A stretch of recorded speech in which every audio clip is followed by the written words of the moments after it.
Hola, hola, hola, ¿cómo están todos ustedes? Qué bueno encontrarlos. Ahí ya me está avisando Facebook de que puedo invitar a personas, cosa que no vaya a hacer porque se me cae al tiro la señal. Y estoy esperando que me digan que estoy transmitiendo, cosa que es obvia, pero de todas maneras voy a esperarlo para que no tener problemas con eso. Ahí dice, a ver si viene el aviso. Oye, por si acaso, hoy día Manuel hizo un video también en la tarde con relatos, cuentos, ya acerca de las misas de la Iglesia de la Matriz. Hola René, ¿cómo estás? Así que los invito para que vean ese y demás videos que nosotros tenemos. ¿Cómo pueden encontrar nuestros videos? En el fanpage, ustedes se van a la pestaña que dice videos y les van a salir una cantidad pero increíble de videos con distintos temas, ¿ya? Ahora estamos en una serie de brujas y brujerías y estamos revisando distintos aspectos históricos siempre sobre este tema y por supuesto, al final les leo yo una leyenda chilena para que ustedes vayan aprendiendo un poquito más de nuestras historias. El día de hoy vamos a hablar en esta serie de brujos y brujerías acerca de las misas negras en la Inglaterra del siglo XVIII, ¿ya? Manuel, o sea, René, sí, lo leí, estuve leyéndolo, de hecho se lo mostré a mi mamá. Está muy contenta, René. Así que ahí estamos atentos. Bueno, misas negras en la Inglaterra del siglo XVIII. Ese es el tema que nos convoca hoy antes de pasar a los rituales, a los crímenes rituales de Charles Manson, que va a ser el tema que vamos a tratar mañana jueves. ¿De qué se trata este tema de las misas negras en la Inglaterra del siglo XVIII? Como nosotros hemos estado viendo en nuestros capítulos, los que hemos cursado en estos semanas, todos tienen más o menos la misma dinámica. Inglaterra no es la excepción, ¿ya? Pero ustedes han visto las películas. Mira, recién me está avisando Facebook que estoy transmitiendo. Ustedes han revisado en las revistas, o sea, en las revistas, en las películas, cuando los sirvientes le sacan la ropa a los patrones, a los amos, se las colocan y disimulan que son de la alta sociedad. Bueno, algo así pasaba. Estamos hablando de sirvientes de casas de gente de la oligarquía. Pero antes que eso, les quiero contar algo.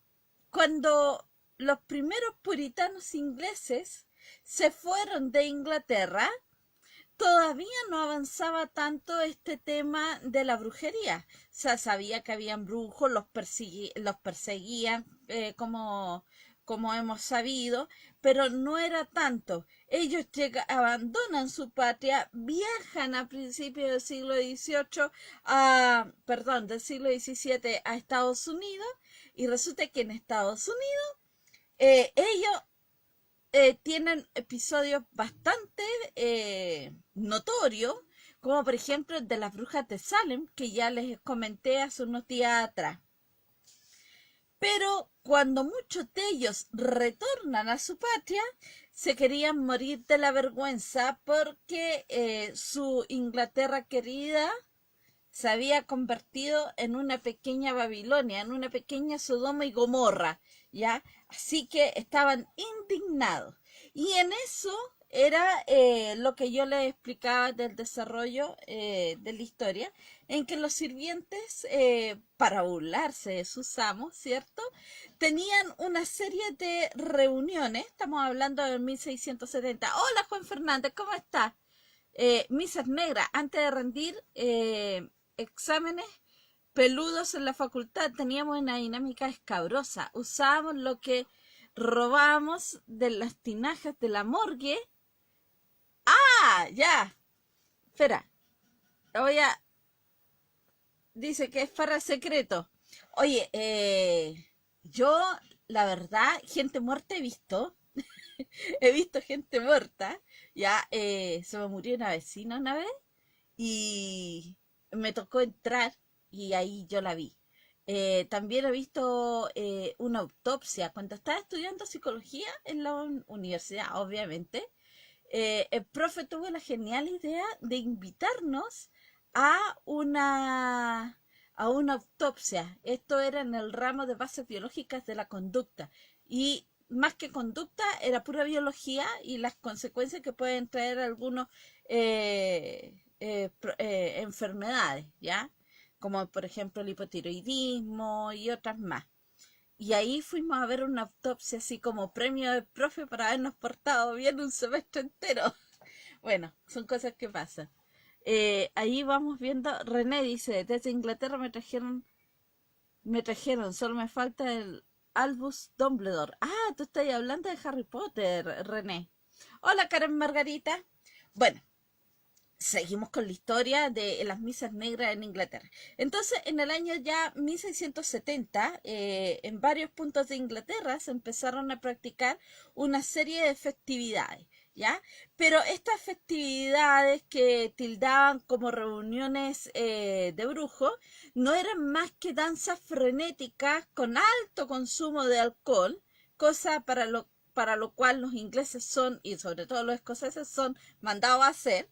Y ahí, obviamente, con el exceso de alcohol, con estas danzas alocadas, obviamente que también había sexo ya al por mayor, pero no alcanzaba a ser una misa negra.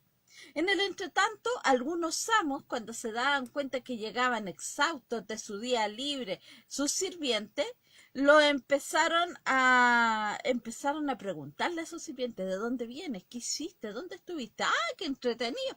Invítame. Y se empezaron a meter algunos, los hijos de los patrones, que eran muy conservadores, qué sé yo, se empezaron a meter en este cuento. Y al poco tiempo lo que era una actividad propia de los sirvientes se empezó a llenar de gente que era hijos de la oligarquía o que eran gente importante, pero que tenía la necesidad de vivir una doble vida. Entonces, ¿qué sucede? Que se empiezan a tomar estas actividades y más que ir a danzar como un carrete descontrolado, muchos de ellos iban más que nada por sexo, sexo sin control, ¿ya? Todos contra todos, era lo que más le interesaba a muchos de ellos, además de adquirir alcohol sin mayor costo. Y ahí empezaron a surgir un negocio muy, muy, muy lucrativo, que eran las damas lindas del Convent Garden, ¿ya? Lo que sería una especie de prostitutas VIP, ¿ya? Que estaban solo y únicamente para esta gente adinerada que se había tomado el espacio de los sirvientes y que lo había hecho propio y que iban a estas fiestas solo y únicamente para hacer el servicio de compañía y otras cosas más. Estaban dispuestas a todo. Total, la paga era bastante buena. Bueno, de ahí aparecieron otras damas que dijeron: un momento, un momento. Si nuestros hombres van a estar pasándola bien y nosotras encerradas, nosotras no nos vamos a dejar y vamos a armar nuestra propia cofradía. Así que ella, de las damas de la gran sociedad, empezaron a organizar sus propias fiestas, ¿ya? Y cuando ella era prudente, ellas contrataban a las muchachitas y contrataban a las que ellas les interesaba para que tampoco se les desbordaran sus maridos, porque los maridos estaban invitados también, ¿ya? Así que así más o menos se empezó a fabricar eh, esta nueva faceta de la brujería y empezando a concentrarse en lo que eran las misas negras.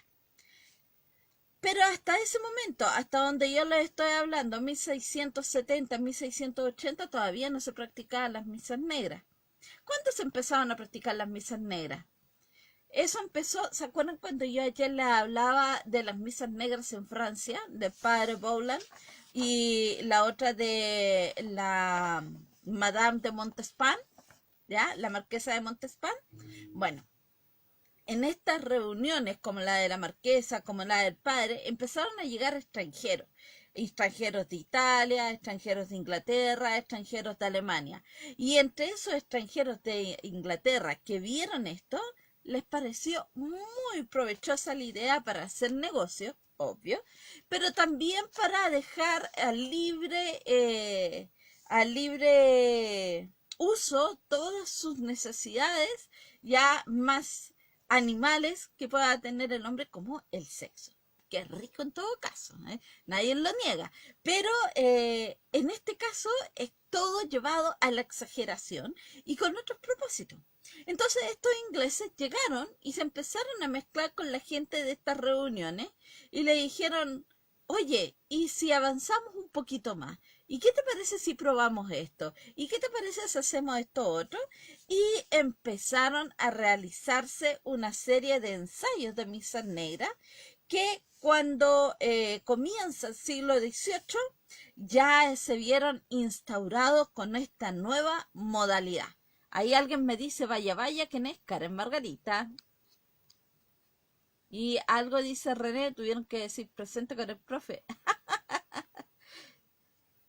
Ahí, bueno, resulta de que había muchos políticos que estaban involucrados en esto, ¿ya? Habían también gente importante, abogados, comerciantes, gente muy adinerada.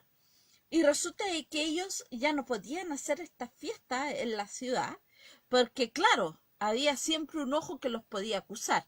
Por lo tanto, en 1745 van a crear el Hellfire Club, es decir, el Club del Fuego Infernal. ¿Y dónde se fueron a instalar estos tipos? Ni más ni menos que en las ruinas de una abadía, obviamente abandonada. Era el lugar ideal en Inglaterra para realizar esta ceremonia, porque era en un suelo que había sido bendito, ya con propósito de adorar a Dios, y que ahora lo empezaban para adorar a Satanás y conseguir otros beneficios, no solamente todos estos placeres, sino que además beneficios a futuro, con la promesa del contrato que yo les hablaba tiempo atrás, del pacto con Don Sata, o esta ceremonia en donde se bañaban con sangre de animales o de humanos. Bueno, cuando crearon este club, se reunieron, como yo les decía, en una abadía cisterciense, ¿ya? Pero, ¿qué pasó? Nuevamente se vieron invadidos por mucha gente que quería participar de estas misas. Ahora, ¿qué sucede? Esta gente, la mayoría ya no eran viejos, ¿ya? Hombres adultos que llegaban a esta ceremonia, sino que eran, como yo les decía, jóvenes. Jóvenes en ese tiempo, en la Inglaterra de ese tiempo, eran chiquillos de 17, 18, 19, 20 años, ya 25 y ya estaban medio pasaditos. Entonces, ¿qué pasó? Que en esta se mudaron los más viejos a una localidad que se llama Wycombe, cerca de Londres, a unos 30 kilómetros, y ahí crearon una especie de templo que lo decoraron con sátiro y con ninfa en posiciones sugerentes. Y ahí empezaron a realizar todas estas misas negras, pero ya con toda la formalidad, con gente muy selecta, mientras los jóvenes seguían con lo que habían conocido en una primera instancia. Entonces, estas misas eran con las tres fases que yo se las conversé ayer y se las conversé antes de ayer. La fase de la apostasía, que es la primera, la segunda fase, que es la del sacrificio, y la tercera fase, que es la carnal, ¿ya? Ahora, es interesante mencionar también de que a paralelo a esto, porque no todo tiene que ser negro, paralelo a esto, como había tanta permisividad también, mucha gente dijeron no, ya que no nos satisface la iglesia católica, la iglesia ortodoxa, pero tampoco queremos hacer pacto con el malulo, volvamos a las antiguas creencias y van a surgir las famosas misas Wicca, las ceremonias Wicca. ¿Quién conoce o ha escuchado hablar del término Wicca? ¿Alguien por ahí?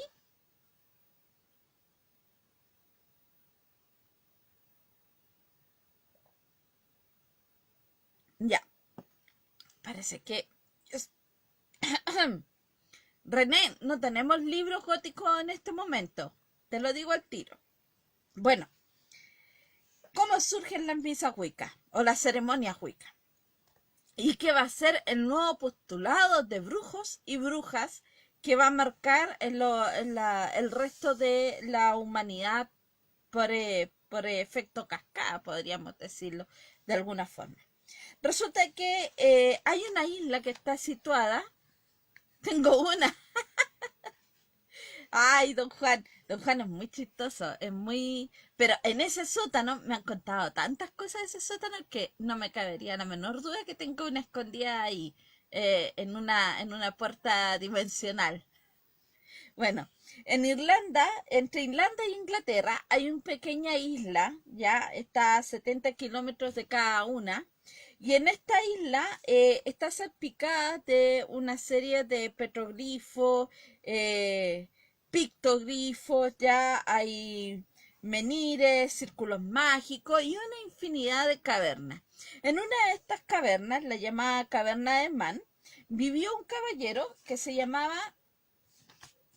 Se me perdió el apunte. Acá está. En la cueva de Man, donde vivió un brujo celta y rey de la isla, de hecho, que se llama Manana MacLear, ¿ya? Este caballero se dice que vivió más de la cantidad de años que se esperaba que viviera una persona en esa época. Por lo tanto, era demasiado longevo y todos decían que era producto de su arte, sus artes de brujo.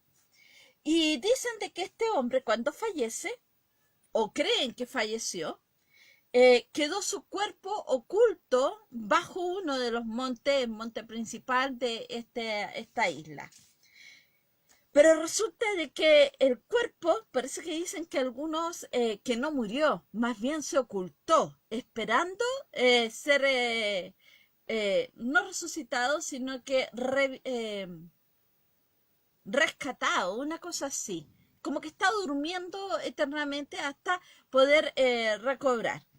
Y la forma de que eso suceda es porque él dejó un testamento en que dice que se esperará a que aparezca el iniciado que lo encuentre. Y el iniciado tiene que ser una persona noble por derecho genealógico y noble por sangre, ¿ya?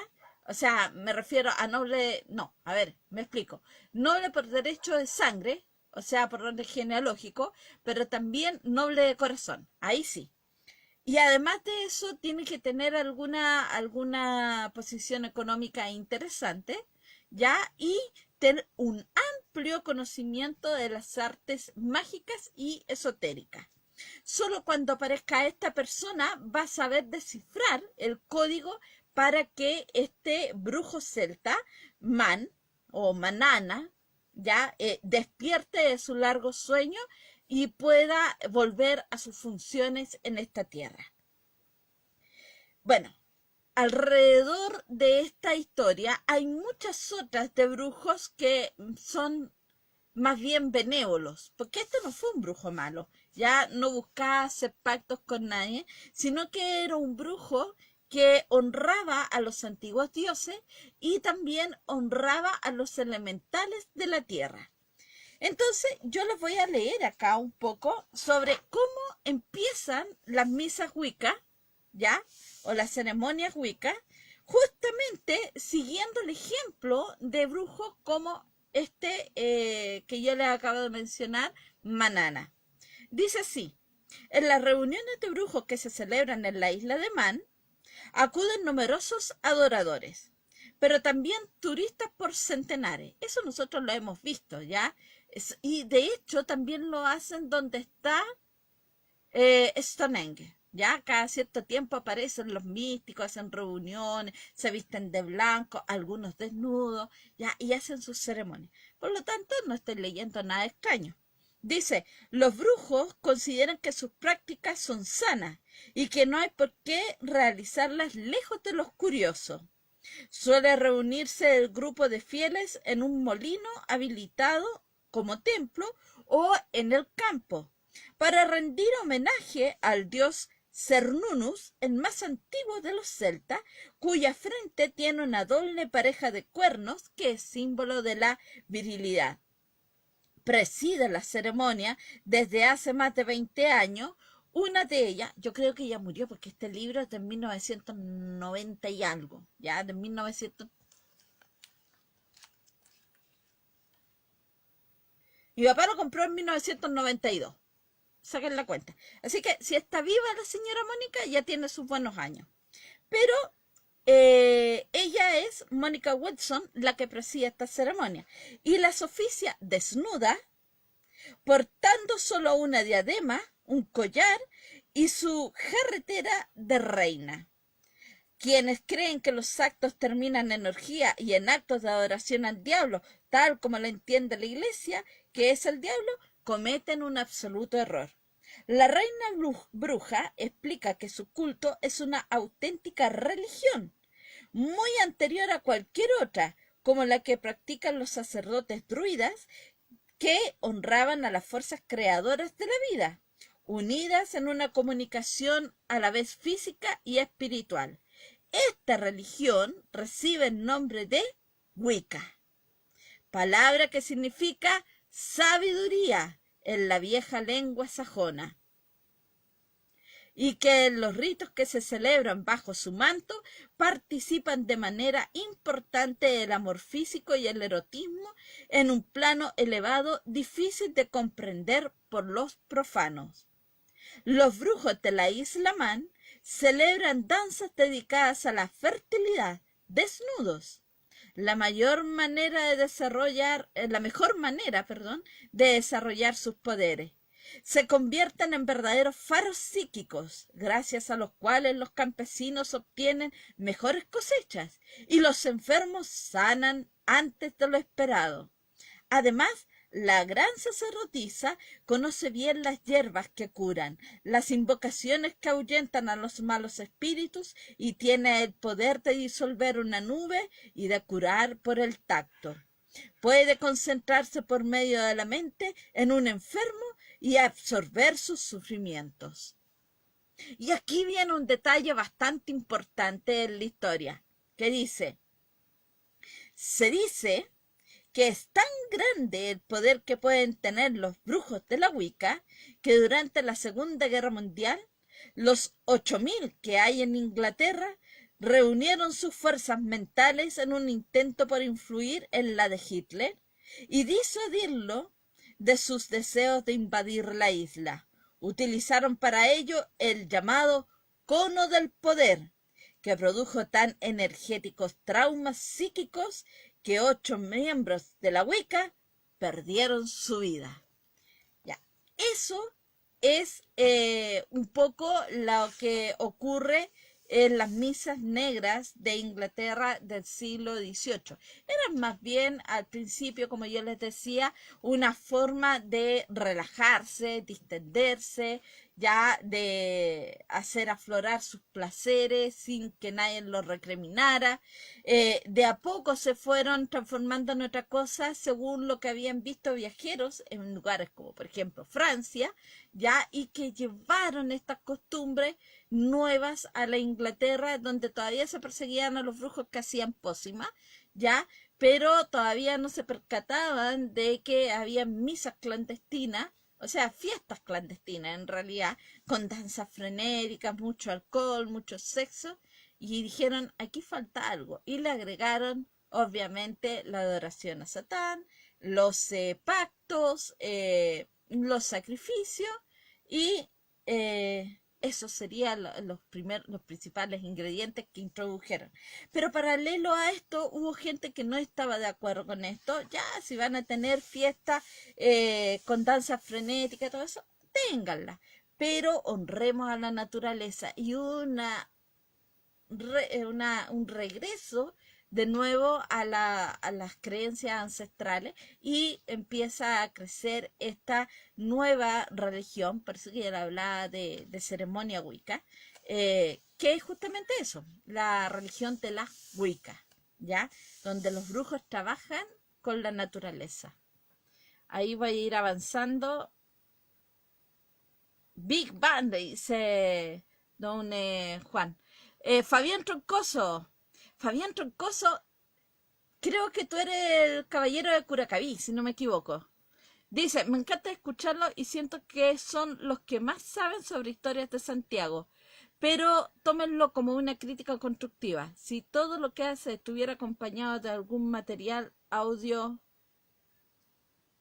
audiovisual, una historia, que otra historia se contaría, la romperían. Son los que más saben, pero estamos en una época de la imagen. Ejemplo, Instagram. Mira, lo que hacemos nosotros, Fabián, ¿cierto? Sí, Fabián. Yo no soy muy ducha con la tecnología, así que videos con fondos súper estratosféricos y con imágenes, soy bien mala para eso, te lo voy a confesar.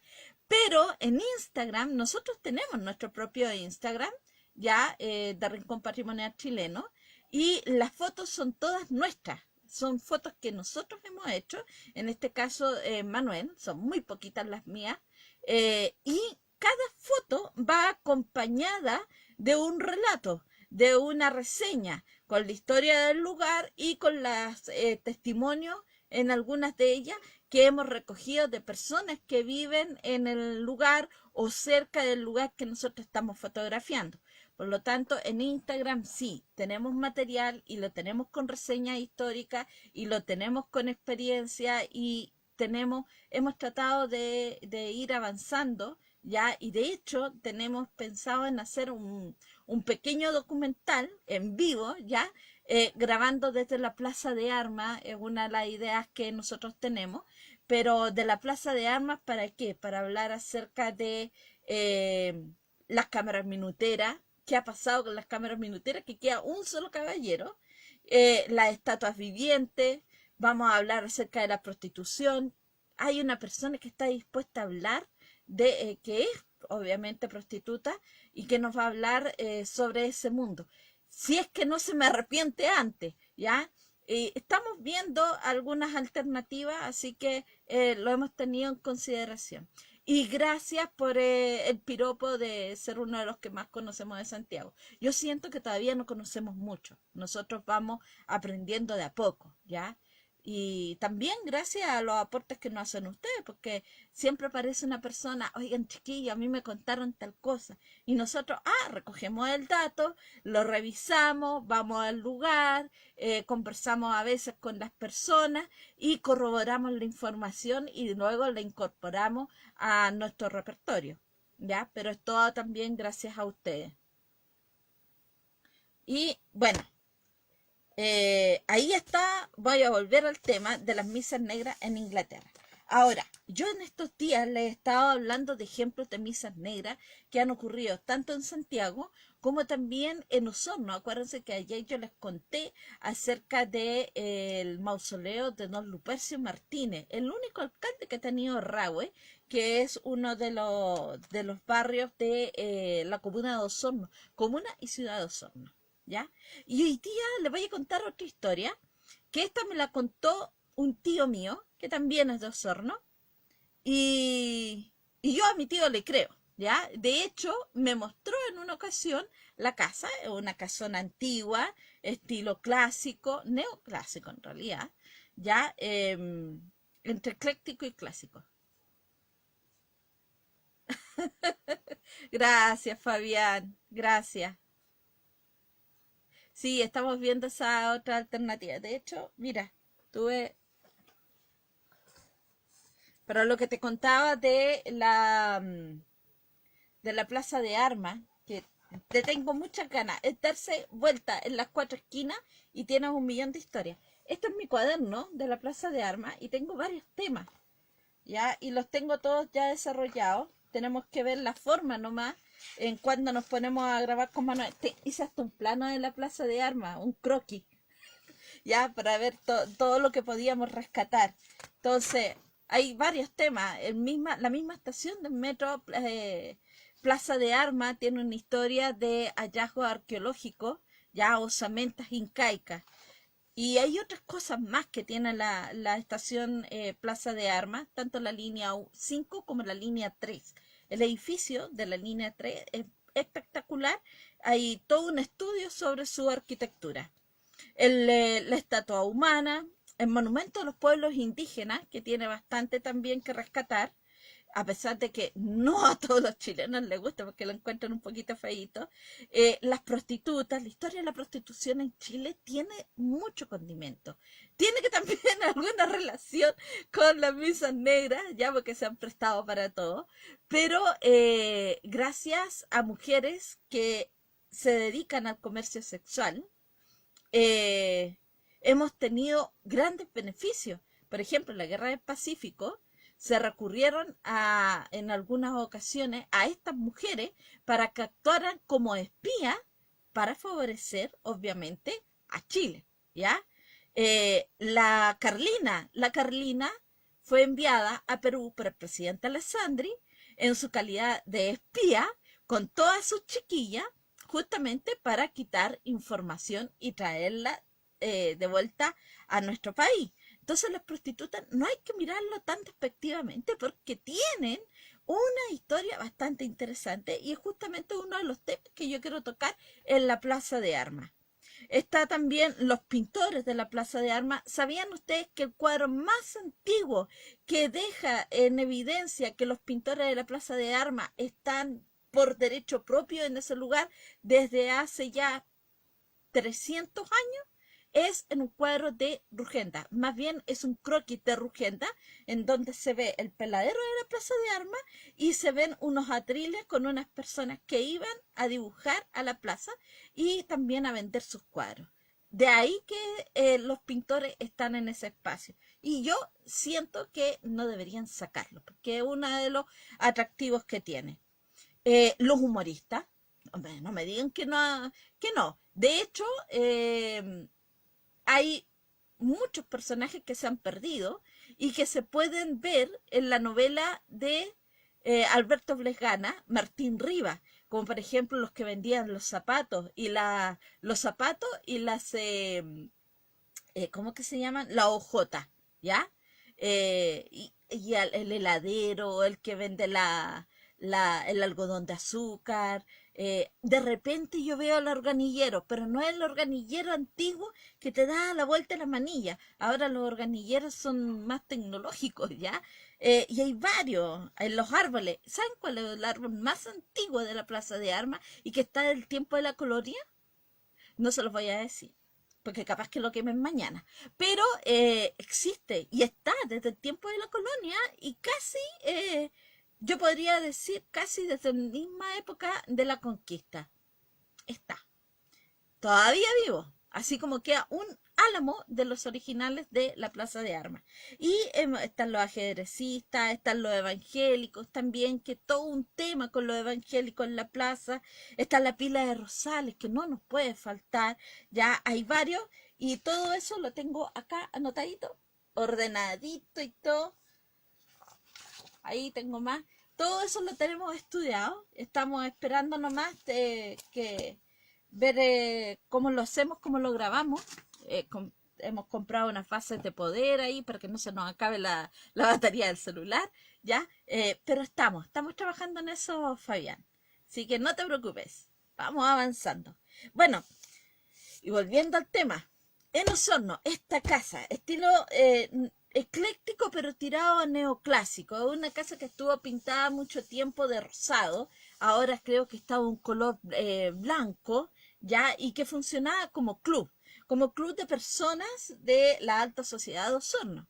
Pero resulta que en este lugar, y que salió en el diario Austral, porque se produjo un incendio en donde salieron todos arrancando, incluso algunos con poca ropa y descubrieron lo que estaba pasando en el interior, que no era que fueran a conversar de política, de sociedad o a hablar de libros o cosas así, no, tenían verdaderas orgías y también dicen que se oficiaban algunas ceremonias con estas características de misas negras. No voy a decir que sean misas negras hechas y derechas, sino que tenían características de misas negras. Y de hecho, hubo un tiempo, de hecho, es más, lo mencioné ayer, que hubo un tiempo que se perdieron algunos niños en Osorno y nunca más se supo, ¿ya? Y se teme que haya sido en esa época entre Lupercio Martínez y lo que yo les estoy contando. Entonces, ¿qué pasaba? Que en esta esquina, en esta casona grande, que es muy linda, que está al frente de otro palacio que perteneció a un doctor, se juntaban la mayoría hombres. De hecho, era un club de hombres. Por eso que era, yo digo la mayoría. Había muchos hombres que se juntaban, pero la mayoría de ellos eran homosexuales, ¿ya? O trans, que en ese tiempo no se conocía. Estoy hablando de los años 50, 60 más o menos, ¿ya? Sacando más o menos, calculando por la edad de mi tío. Y se juntaba, nos hablaba de trans en esa época, o sea, eran todos gays, ya eran todos homosexuales. Y justamente se reunían en este lugar, ya hacían todas sus cosas, hasta que un día, entre tanto carrete, digámoslo así, eh, se perdieron el control y se armó un incendio. Al armarse este incendio, obviamente hubieron algunos que murieron porque no alcanzaron a salir de la casa, de la casona, y hubieron muchos que alcanzaron a salir, pero salieron desnudos. Este incendio dejó en evidencia esta situación que era como una especie de secreto en la ciudad, pero nadie podía confirmarlo. Y con esto ya no había lugar a duda de que algo pasaba en esta casa. Y fue un escándalo, pero padre y señor mío, en la ciudad.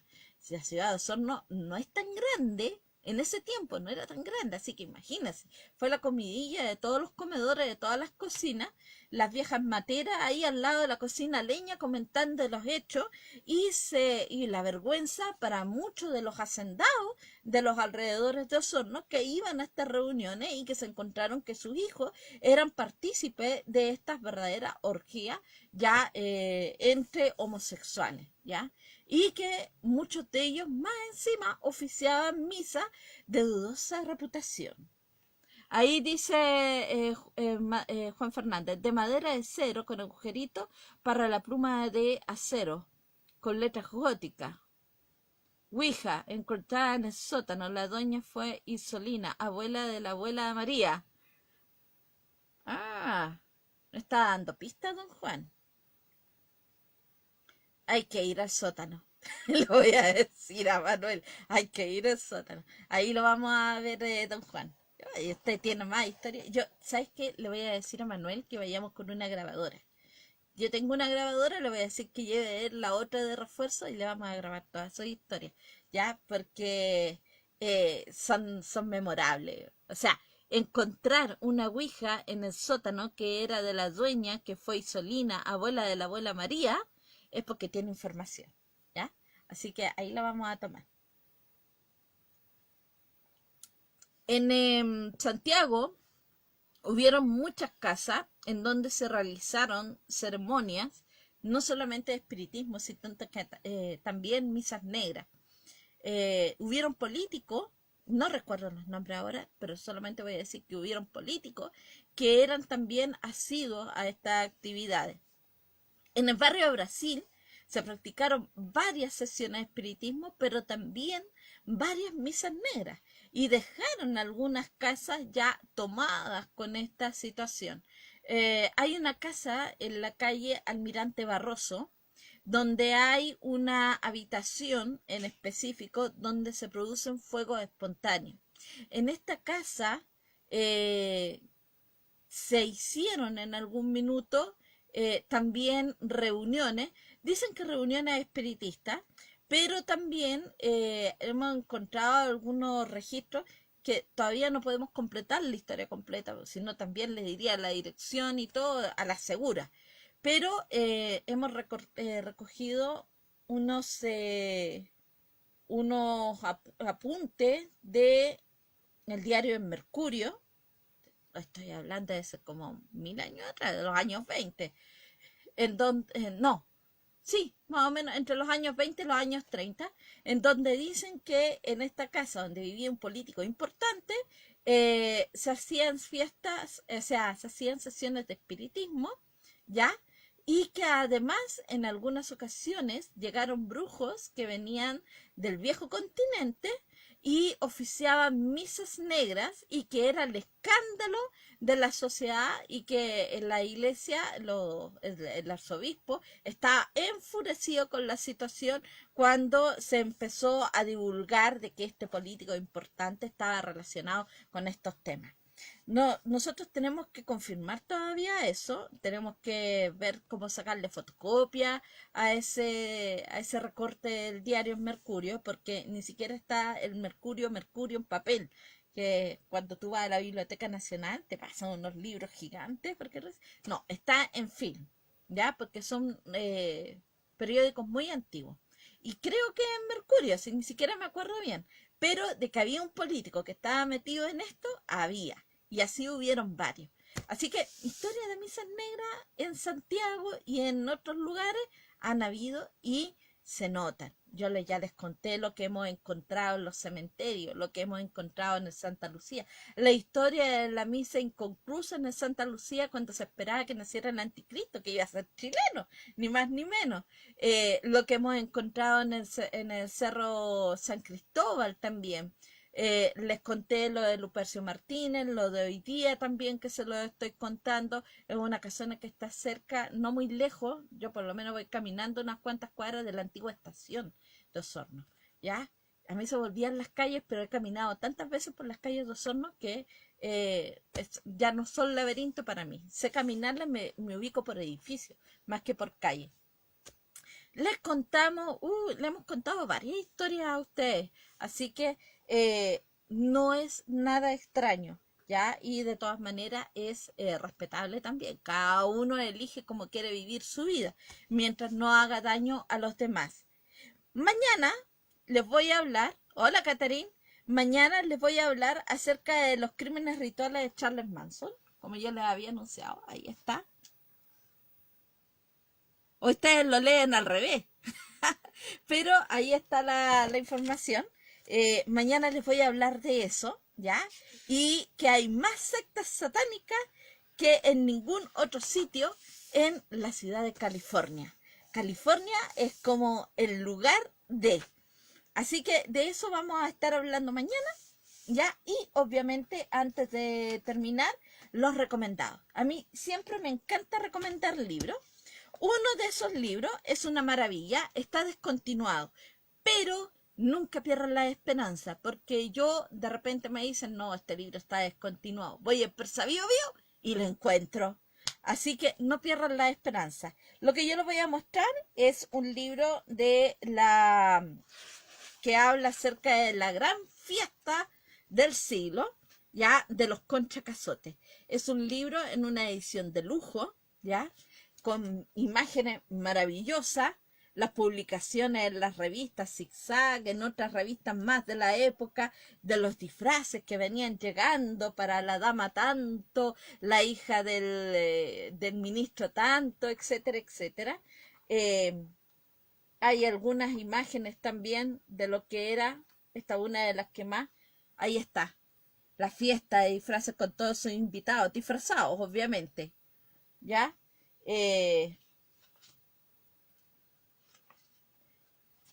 Hay otras imágenes más que ahí está, el Palacio Morisco con Chacazote, que nosotros hemos pasado tantas veces por ese barrio contándole las historias que pasaban ahí. Y, y este libro en particular habla justamente de la fiesta, qué pasó con la fiesta, cómo fue esa fiesta, ¿ya? Cómo se prepararon para esa fiesta y las muertes que ocurrieron después de esa fiesta, ya es otro cuento. Esas las contamos aparte.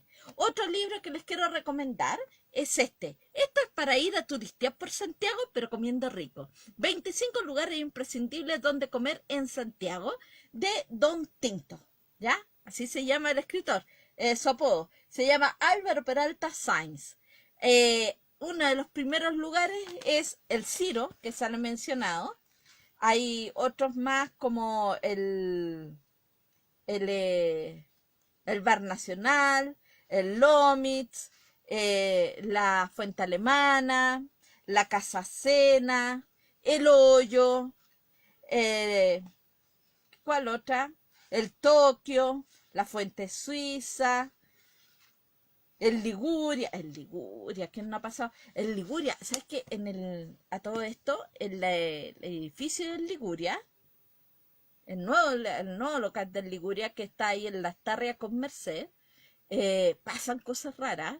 Se dicen que en algún minuto se oficiaron sesiones de espiritismo, pero lo que pena, o debería penar, ¿ya? Ahí fue un crimen a un nochero, que esa historia nosotros se las contamos en la ruta de crímenes de Santiago Centro, ¿ya? Es una historia bien cruenta porque justo en la primera función de ese día en el instituto chileno-francés iba a ser dedicada a los niños. Era una obra solamente para niños y estaba el muerto colgado ahí en todo el hall de entrada. Muy interesante. Ahí, en todos los lugares hay una historia. Bueno, y por supuesto la leyenda de hoy, que es muy interesante porque hace unos días atrás, la semana pasada o antepasada, yo le hablaba cómo convertirse en brujo. Y resulta que aquí en Chile hay una forma, cada localidad tiene su mecanismo. Y el Reni de la isla, en la historia que yo les voy a contar ahora, relata justamente una de las formas de saber si la persona es apta para ser un brujo. Dice, del libro Geografía del mito y la leyenda de Oreste Plat, esta versión la rescató de Cremilda Martínez. Dice, andando un pescador una noche por la isla, después de haber tendido las redes, sintió que la tierra no estaba firme a sus pies. Quiso examinarla y antes que alcanzara a hacerlo, se encontró en medio de una pieza elegantísima, en la que había varias mesas llenas de manjares y sentados a su alrededor muchos caballeros que lo miraban riéndose. Lo convidaron a comer y él recuerda que lo hizo y que guardó cuanto pudo en sus bolsillos. Se despertó en medio de la isla y al recordar lo que le había sucedido, encontró en sus bolsillos piedras, bosta de caballo, terrones y piedras en vez de dulces que había guardado. Recordaba también perfectamente que le habían dicho que no contara a nadie lo que había visto y que volviera en la noche siguiente. Y así lo hizo. El terror, más que el deseo, lo hizo volver a la isla. Como en la noche anterior, se encontró otra vez en medio de la cueva sin tener conciencia de ello. Pero esta vez le preguntaron si quería ser uno de ellos, y él le respondió que sí. Entonces fue sometido a una prueba. Lo llevaron a una pieza donde había una cantidad de culebras, sapos y otras sabandijas. La prueba consistía en soportar que los bichos se le subieran por todo el cuerpo. Al principio aguantó, pero cuando empezaron a subírsele por el cuello, espantado empezó a gritar y defenderse. El pescador fue sacado de allí y le hicieron saber que no podía pertenecer a los de ellos, porque no tenía el coraje. Al amanecer del nuevo día, se encontró durmiendo en la orilla del río Imperial. Interesante. Así es como se conoce si tienes pasta para ser brujo en esta provincia, que les digo al tiro, que es la provincia de Cautín. Chiquillos, muchas gracias por habernos acompañado el día de hoy. Catherine me dice, oh, Catalina del Bío Bío, es una maravilla. ¿Sabes que yo no conozco tanto el Bío Bío? Yo conozco la región de los lagos y la región de los ríos. El Biobío es una de las regiones que he hecho de paso solamente. Y me gustaría conocer. Pero por ahora, yo ahora voy a descansar. Así que les doy las gracias a todos ustedes por haberme acompañado. Si les gusta lo que nosotros hacemos con Manuel, compartan nuestros videos. Y compártanlo en su muro, compártanlo con sus amigos si quieren y pueden, ¿ya? Y si quieren saber de más videos que nosotros hemos hecho con distintos otros temas, véanlo en la pestaña de videos de nuestro fanpage y les va a salir una cantidad impresionante. No dejen de visitar también nuestro Instagram, donde nosotros subimos todo nuestro material fotográfico. Nosotros visitamos los lugares, recorremos las casas, las calles, recogemos historias, ya que después vamos verificando con el tiempo para poder compartirlas con ustedes. Todo el trabajo que nosotros hacemos es en terreno, ¿ya? Y que después se lo transmitimos a ustedes de distintas maneras, en rutas, en talleres, en paseos, en salidas fotográficas y en estos momentos por el tema de la pandemia a través de estos videos. Y la Catherine me corrige que no era la región del Biobío, sino que el Persa Biobío. Sí, el Persa Biobío tiene una mística bastante especial. Hemos ido tantas veces al Biobío como Rincón Patrimonial Chileno, en una ruta que es Huemul, Franklin Matadero, Persa Biobío. Y siempre vamos turnando un anfitrión en Huemul en una oportunidad. Para la siguiente vez que hacemos la ruta, un anfitrión en Franklin, que es don Raúl por lo general. Y cuando vamos al Persa, la última vez tuvimos como anfitrión al Mono González. De hecho, yo le había escrito, qué sé yo, y no me contestó nunca. Yo dije, no importa, me dejo caer. Llegué allá y nos recibió, pero encantados de la vida, y me pidió disculpas por no haber contestado. Así que el Mono González fue nuestro anfitrión en el Persa Biobío la última vez. Y así vamos turnando cada vez con distintas personas que nos van contando desde la vivencia cómo se experimenta el estar en tal o cual lugar. Y bueno, así esperamos hacerlo en otras rutas, la ruta de Villavista, por ejemplo, que pasamos a algunos lugares donde nos reciben. Una vez pasamos al Bene Bene, donde está, que fue la casa del gringo Hybrid, el asesino ya que tenía un patio con tomates fertilizados con gente humana, ¿ya? En otra ocasión hemos pasado al taller siglo XX, donde también nos atendió el administrador. Hemos pasado a distintos lugares. No siempre ocurre, pero lo hacemos. Y cuando lo hacemos, lo disfrutamos nosotros también a concha, porque vamos aprendiendo junto con ustedes. Chiquillos, muchas gracias por haber estado con nosotros. Como ya les decía, los vamos a estar esperando mañana. Acuérdense que Manuel subió un video hoy día también con una de sus historias, esta vez de la iglesia matriz de Valparaíso. ¿Ya? Y eso, mañana nos vemos con Charles Manson. Bye bye.